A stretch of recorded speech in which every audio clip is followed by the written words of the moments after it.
So Father finally sent the babysitter to supervise our abandonment of our psychic gifts. What is that? That sensation around you? You are dismissed, my children. You need not subject yourself to this one's presence. Only I need bear that burden.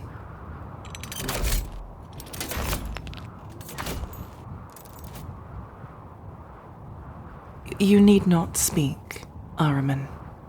I will manage. My gifts are stronger than yours. Enough that I can acclimatize to this one's company. Please, you are needed elsewhere.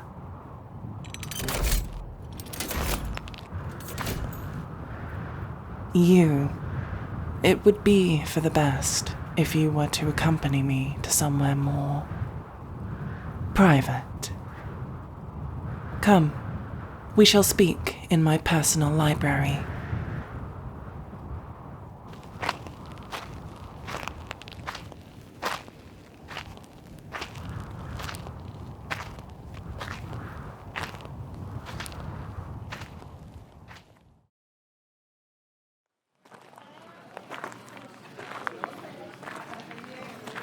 Hold close to me. These people need not suffer, and my powers can nullify your influence. You were sent here to punish me, not the populace of Prospero.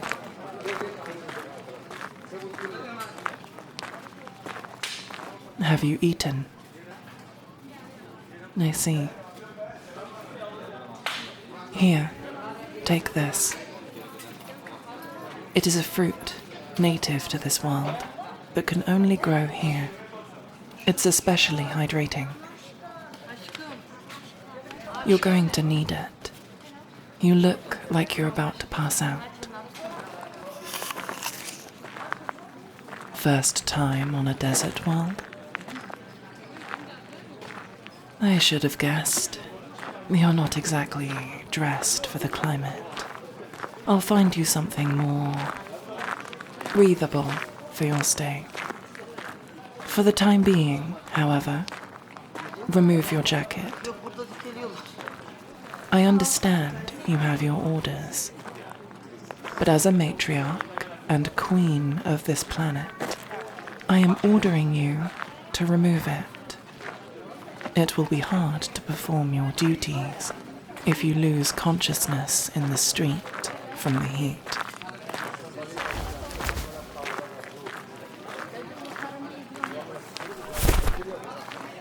Here, take this, to shield you from the sun. Why are you looking at me like that? Is what I'm doing so confusing? Now come.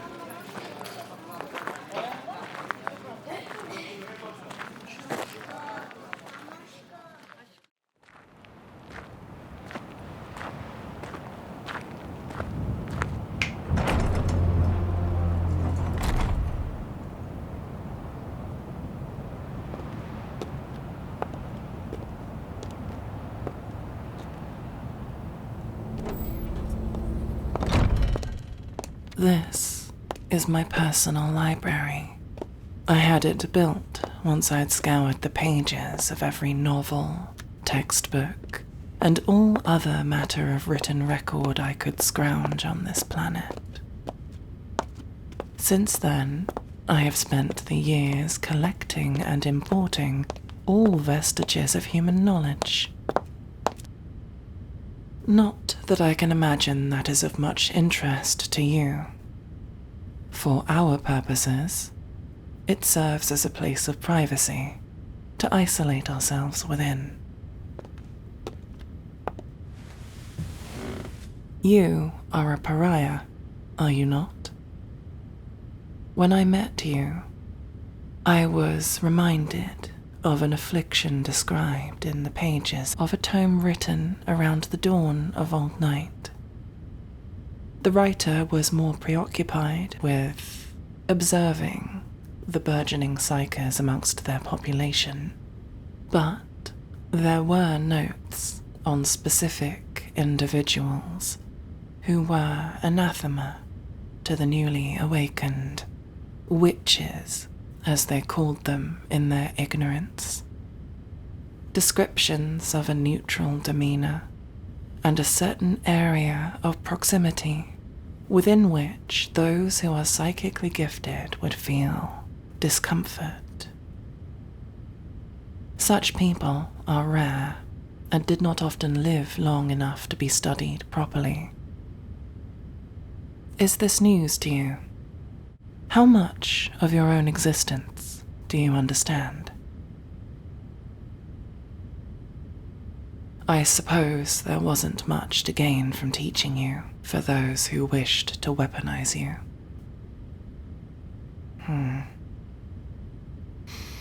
My name is Magna the Red, matriach of the Thousand Scions. I am sure you were briefed on why you were sent here. To supervise the implementation of new guidance based on the judgement of the Council of Nicea. To make sure I do as I'm told, strip my legion of the very thing that makes them great. I'm tempted to explain to you why that is such a mistake. The glory and beauty of the fruits of knowledge that have come from our exploration into the nature of the imperium. But I suppose that would mean very little to you, wouldn't it? Somehow even less than to the average imperial citizen. Like explaining colour to the blind. They always villainize what they don't understand, don't they? I don't suppose that's exactly alien to you, eyed with suspicion and disgust. Except you can't hide it. I can go without using my powers, and to the uninitiated I would not stand apart from my sisters. But you, that aura of yours, the absence, nothing in the world could hide that. Well, apart from me acting to neutralize it, I suppose. Perhaps that was your first time wandering through a street, being seen as normal, barely given a passing glance. I wonder. You did seem unnerved, as if the experience was alien to you. There are others of your kind. I have heard of them, though I dare not meet with them for my own sake. A force of psychic nulls, or blanks, as they are called colloquially. The silent ones, in their black ships. You, I can handle on my own, even feel relatively comfortable, even if my connection to the warp is dulled in your presence. But enough of them could bring me to my knees, or worse. For every action, there is an equal and opposite reaction. Perhaps that is what you are. The universe's counterbalance for people like me. Father clearly thinks something of the like, such that he would see fit to send you to rein me in.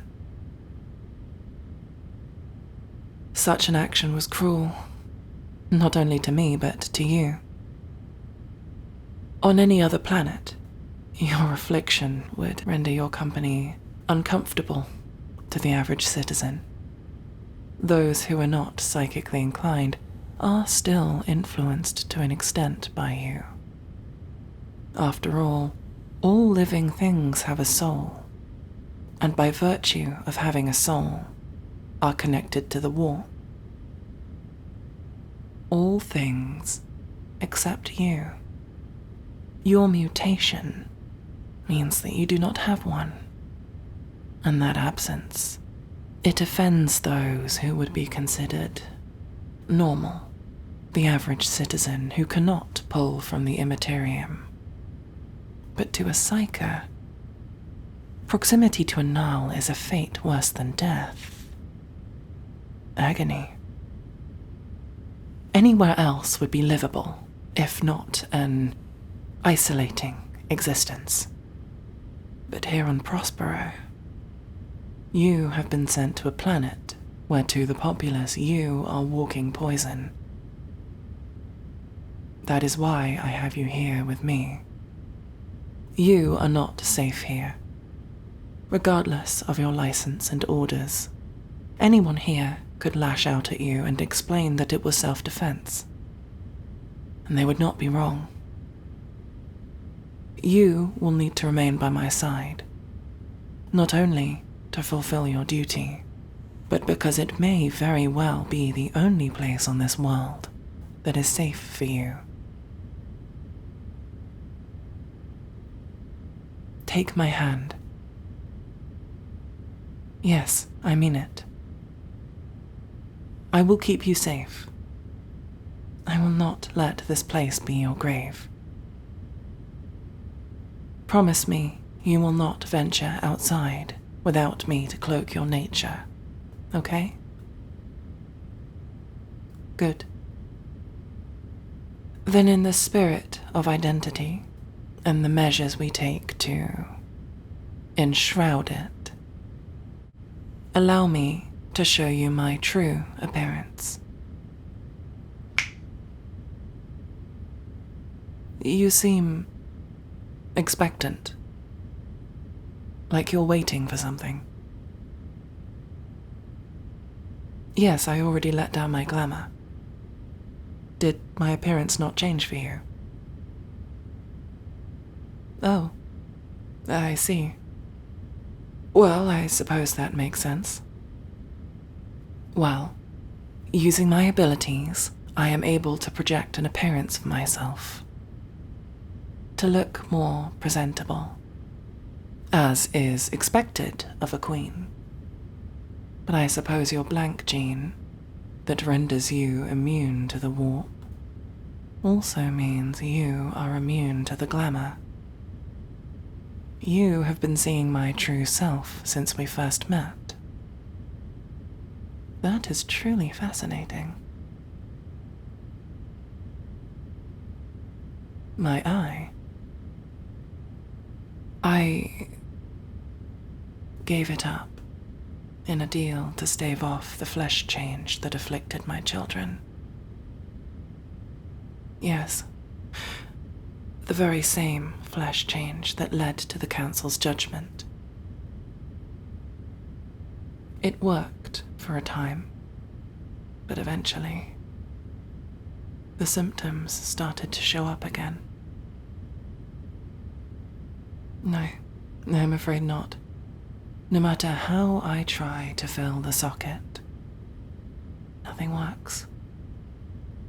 Eyes wither away, prosthetics wear down to nothing, as if something hungers within it.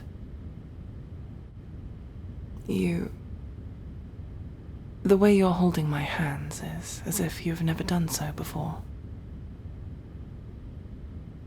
Have you never been touched by another? I see. No, I suppose it's unsurprising, based on what I have heard of the lives of other gnolls.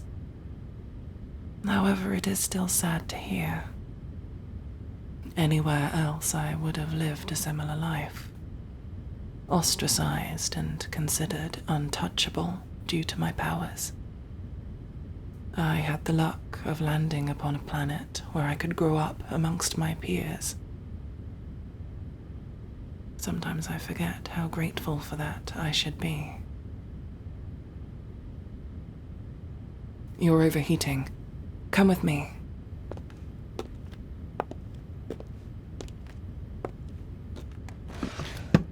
Here, wear these. Yes, I am aware that they are an artifact, but there is a limit as to how useful they are as something to be observed. They are far too small for me, to say the least. Please, put it on. The fabric is far more breathable than the standard uniform you have been issued. Go on. I won't look.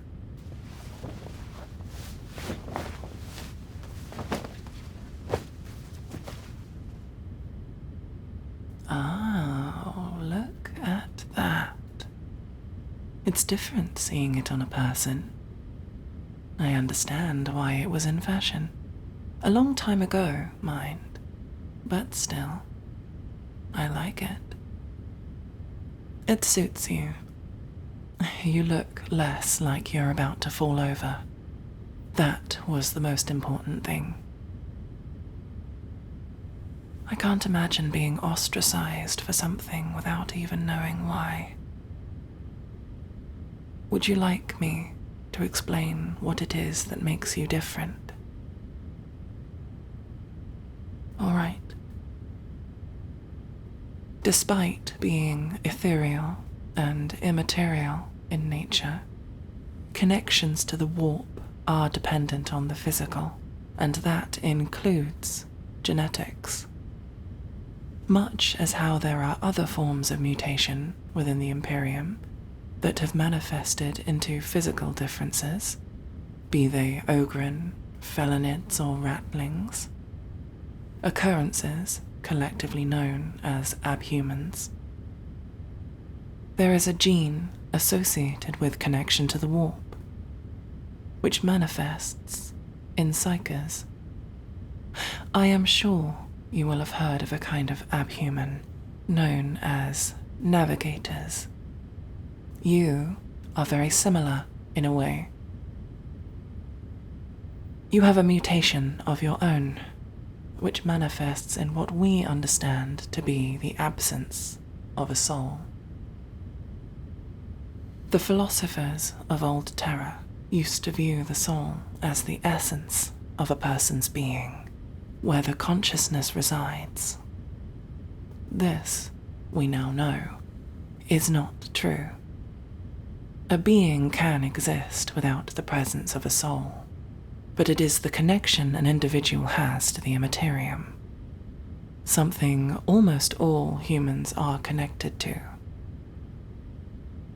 You do not have such a soul. However, it is not an absence within yourself, but rather an area of absence, of disruption to the warp, and therefore when around you, that connection is broken or distorted, hence the discomfort or even agony. It is like being short of breath or losing a sense. That is why they feel uncomfortable or even violent in your presence. And you have no control over it. It is simply part of who you are. Nightfall is approaching. Come with me, over to the window. Do you see there, in the distance, those lights, waves and beams of color? They serve no particular function. They are but a pretty light to be admired. But do you see where they come from? Yes, children. One of the first lessons to the children of Prospero, so they can learn to control their gifts. Small things at first, yet still beautiful. Father would rather that they suppressed their gifts, teach them to be ashamed of them, pretend they are not there until, eventually, the gifts they were never taught how to wield are unleashed by those who have no idea how. How can that truly be the right way forward? Ignorance will not prevent them from using their gifts, only prevent them from safely doing so. all the while believing they should hate something that is intrinsically part of them.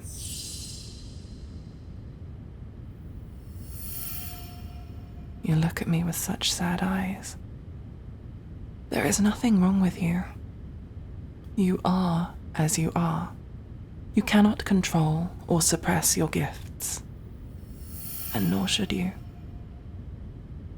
My dear, you are a solar eclipse made flesh, a thing of beauty and power that would blind the eyes that gaze upon you unshielded. But I need no such shields to bear witness. I am thankful for your presence in a way. My gifts connect my mind to all those who surround me. Since my birth, I engaged in conversation, if one could call it that, with my father whilst in my gestation pod. And since then, my mind has never known silence. I can hear them, everyone on this planet, all the time. But around you, I hear nothing. The signal is cut, and I can hear only my own thoughts and your words. It is peaceful. Like I said, I am not like my children, or indeed the rest of Prospero. My gifts are strong, strong enough that your presence does not bring me pain, only quiet. And quiet is not a bad thing. It can mean peace, comfort, or just space. Space to read, to think, to feel. You have been raised to believe your powers are wrong or evil or a flaw. And so have I. But they're not. And we'll show them. Together, we will show them all that we are nothing to be ashamed of. That we can use our gifts as a tool for good, for the benefit of mankind. Together, someday we shall bring enlightenment to the masses, and they shall thank us for showing them the sun after a lifetime of gazing into the campfire. But for now, it is time to rest. I have many duties to attend to tomorrow. You will accompany me, as you did in the bazaar. I could tell you enjoyed being treated as just another human being. I will never deprive you of such a thing. But for now, we shall go back to my quarters. Come with me.